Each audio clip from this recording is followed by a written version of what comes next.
अस्सलाम वालेकुम everyone, welcome back to my new video. तो कैसे हैं आप सब? I am Junna and I hope you all are doing well.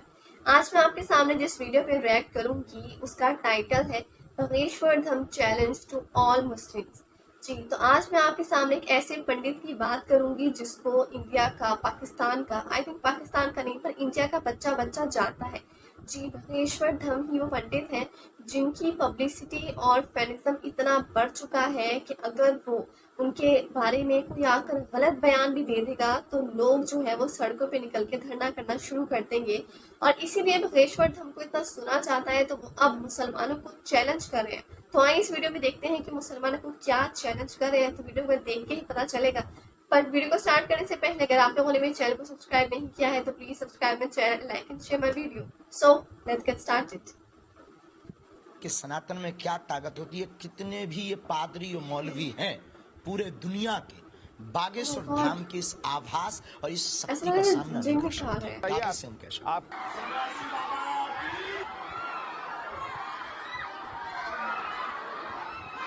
बिस्मिल्लाहिर्रहमानिर्रहीम। अस्सलाम वालेकुम दोस्तों, एक बार फिर से सोशल मीडिया पे धाम सरकार एक हिंदू पंडित का ट्रेंड चल रहा है। बहुत सारी वीडियोस आपको इनकी मिल जाएंगी। पर्सनली मैं इनको ठरकी पंडित कहता हूं क्योंकि इनकी हरकतें ही कुछ इस तरह की होती हैं और इनकी वीडियोस मेरे चैनल पे भी कई सारी अपलोड हैं। मज़े की बात यह है कि इन्होंने अपने काम को इम्प्रूव किया है। लाइक वो करंट वाले बाबा, आपने देखी होंगी वीडियोस कि वो करंट लगाते हैं और जो है वो पागल हो जाते हैं लोग। कुछ इस तरह का काम इन्होंने भी शुरू किया है। और कट्टर इस्लाम मुखालिफ तो ये पहले से ही थे।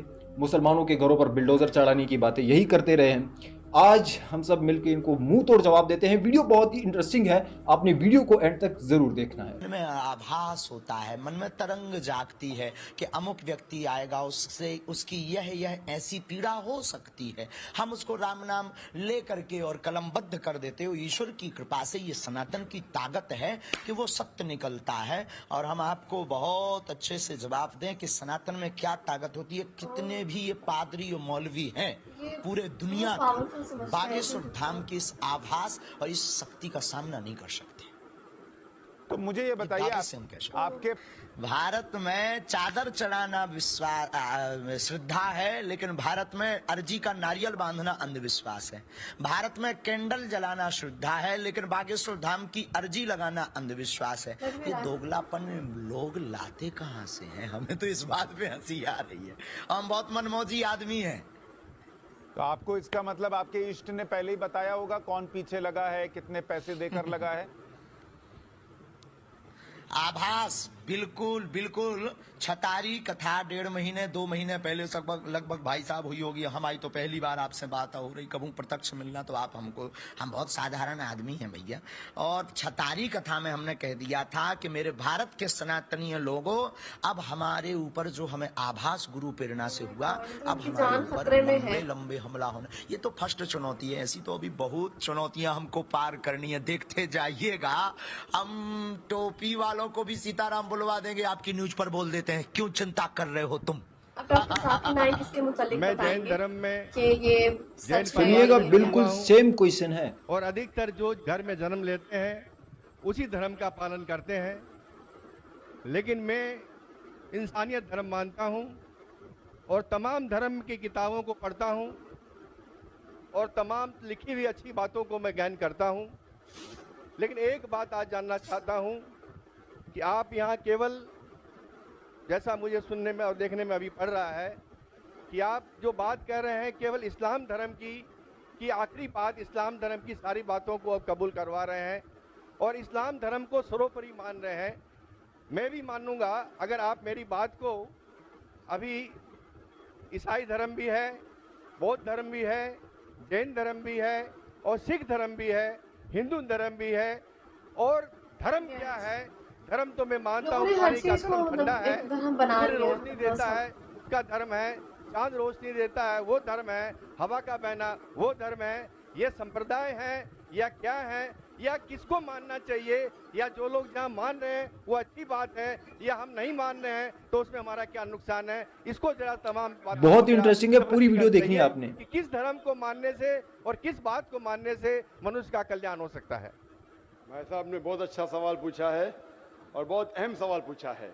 वो कहते हैं कि वो इंसानियत धर्म में मानते हैं, सारी मजहब की किताबों को पढ़ते हैं, लेकिन यहाँ देख रहे हैं कि जाकिर बाकी लोग का हवाला देके, लेकिन इस्लाम कहते हैं कि इस्लाम फाइनल है, इस्लाम मेन है। ये आपने आपका जैसा सवाल है। कहा।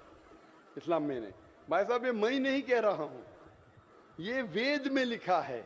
अगर वेद में लिखा है कि आखिरी अवतार कल के अवतार है, अगर लिखा है तो मैं उस चीज को निकाल नहीं सकता हूं ना। मैंने तो नहीं लिखा हूं, उसी तरीके से बाइबल में लिखा है। आपने कहा बाइबल का, आपने कहा वेद का, बाइबल में लिखा है। बाइबल पढ़ेंगे, gospel of John chapter number 16 verse number 12 to 14, ईसा अलैहिस्सलाम कहते हैं, I have many things to say unto you, but ye cannot bear them now. For he, when the Spirit of truth shall come, he shall guide you unto all truth. He shall not speak of himself, all that he shall speak.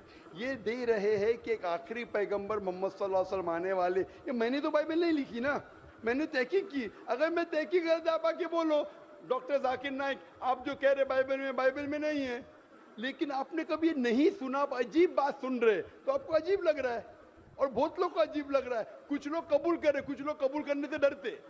फर्क ये है। नहीं, सुनिए बात, तो ये आप बोलना चाहिए जाकिर भाई, बाइबल में gospel of John chapter 12 verse 14 है ही नहीं। अब लेके आओ बाइबल, पढ़ो मेरी बात। ये कल की पुराना है ही क्या नहीं?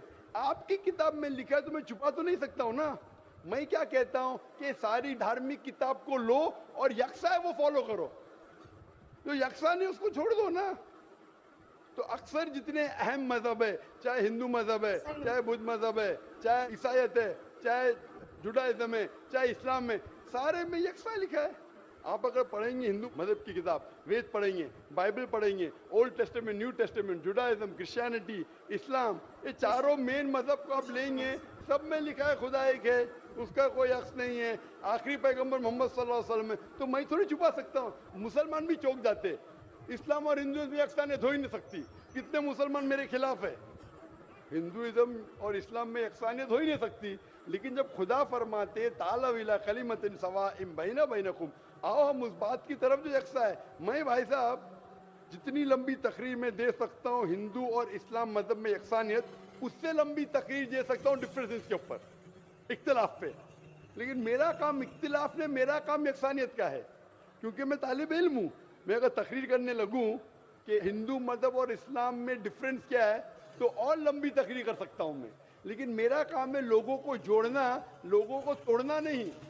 लेकिन जोड़ते वक्त जब मालूम पड़ रहा है सही, अगर बाकी के धार्मिक गुरु अपने लोग से नहीं कह रहे, क्या उनके किताब में लिखा है कि खुदा एक है, खुदा के अलावा किसी की और पूजा नहीं करना चाहिए, आखिरी पैगंबर मोहम्मद सल्लल्लाहु अलैहि वसल्लम, उनकी गलती है, मेरी गलती क्या है? और मैं तो खुले मंच पे बोल रहा हूं ना। और मैं कहता हूं कि आओ आपके धार्मिक आदमी को लेके आओ, अगर गलती है बैठ के हम डिस्कशन करेंगे, जिस तरीके से मैंने श्री रविशंकर के साथ किया था। श्री रविशंकर हिंदुस्तान में सबसे ज्यादा माने जाने वाले इन स्क्रिप्चर्स में श्री रविशंकर है। उनके साथ मुनाजरा किया मैंने ओपन स्टेज के ऊपर, ओपनली। तो इसके अंदर अगर हक बात सामने आ रही है, लोग हक कबूल कर रहे, उसमें क्या है? आप मुझे ऐसी कोई चीज लेके आओ जो मैं नहीं मानता हूं और कुरान और वेद में लिखे मैं फौरन मानूंगा। आप एक चीज पेश करो मुझे, एक जो कुरान और वेद में लिखा है, इसमें मैं अमल नहीं करता हूं, फौरन अमल करूंगा। ऐसा समझ रहे क्या बोल रहा हूं मैं? इसको कहते हैं इंसानियत। खाली मुंह से बोलना इंसानियत क्या है? ये तो पॉलिटिशियन का काम हो गया। मैं सब में मानता हूं, सब में मानता हूं, सब में मानता हूं, तो अमल तो करो। जो आदमी अमल नहीं करता, सिर्फ मुंह से बोलता है, वो तो माफ करना मेरे हिसाब से ये ढोंगी है। वो जितने लोग आते प्लेटफॉर्म पे बोलते सर्वधर्म एक है, वो ढोंगी है। उन्होंने अपनी किताब ही नहीं पढ़ी है। ऐसे ढोंगी लोग से क्या बात करना? मैं हक की बात कर रहा हूं। आप एक चीज मुझे दिखाओ जो कुरान और वेद में लिखी है, मैं फौरन मानूंगा। चैलेंज करता हूं मैं, एक चीज लिखो जो आपके शास्त्र में लिखी और कुरान में लिखी है, फौरन मानूंगा मैं। इसको बोलते जिगर। यंग हूं मैं आपसे यंग हूं, लेकिन जिगर रखता हूं अल्हम्दुलिल्लाह। बड़े मंच पे लोग होते हैं ना, उन्हें एक कॉन्फिडेंस खुद ही आता है। लोग मुझसे डरते हैं कि आ जाएगा तो पोल खुल जाएगा, भाई हमारी दुकान बंद हो जाएंगी। लोग बोलते हैं हमारी दुकान बंद हो जाएंगी। मैं जब जानता हूं मैं हक के ऊपर, और जैसा आपने सुबह में कहा था कि लोग विरोध करेंगे अच्छे लोग का, वही बात। मैं हक की बात क्यों, किससे डरना? खुले मंच पे कह रहा हूं, मुझे आजादी है देश में। अगर किसी को आने का मुकाबला करने का, तो डायलॉग भी करने को मैं तैयार हूं। ऐसा आदमी जिसके पास इल्म है, चाहे हिंदू मजहब का हो, चाहे क्रिश्चियनिटी मजहब का हो, कोई भी शख्स जो 10,000 पब्लिक कोई भी हिंदू, कोई भी क्रिश्चियन दुनिया में जो अपने खुद की तकरीब पे 10,000 लोग को गैदर कर सकता है। यहाँ माशाल्लाह कितने लोग हैं? यहाँ तकरीबन 5-10 लाख लोग हैं, बराबर। सिर्फ 10,000 अपनी तकरीब पे अगर वो जमा कर सकता है और मुझसे मुनाजरा करना चाहता है, मैं तैयार हूँ। कोई आलतू फालतू रस्ते वाले से नहीं, 10,000 लोग को अपनी तकरीब पे। जी, तो ये थी वो वीडियो, और वीडियो काफ़ी अमेजिंग थी, इंटरेस्टिंग भी थी, और इसके अंदर ये जानने को भी मिला कि किस किस तरह के जो ये इंडिया होती है, ये जो मुस्लिम्स हैं या दूसरे लोग हैं, किस किस किस्म के सवाल जो है वो पूछ रहे होते हैं।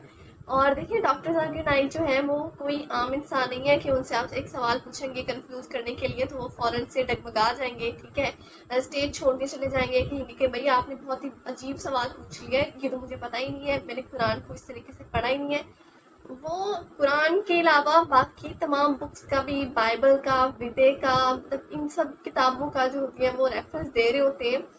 तो ये बड़ी एक कॉन्फिडेंशियल बात है। इंसान के पास जब नॉलेज होता है ना, जब उसको कहीं से नॉलेज मिल जाता है या वो गेन करता है खुद से, तो उसका कॉन्फिडेंस लेवल जो होता है वो कमाल का हो जाता है। और इस वक्त डॉक्टर जाकिर नाइक इस वीडियो में कह रहे थे कि लोग जो है वो मुझसे अब डरते हैं। और मैंने एक आई थिंक वीडियो बनाई भी थी जिसमें डॉक्टर जाकिर नाइक के बारे में एक इंग्लिश अमेरिकन ने कहा था कि doctor Zakir Naik is very dangerous person, हमें उससे बच के रहना चाहिए।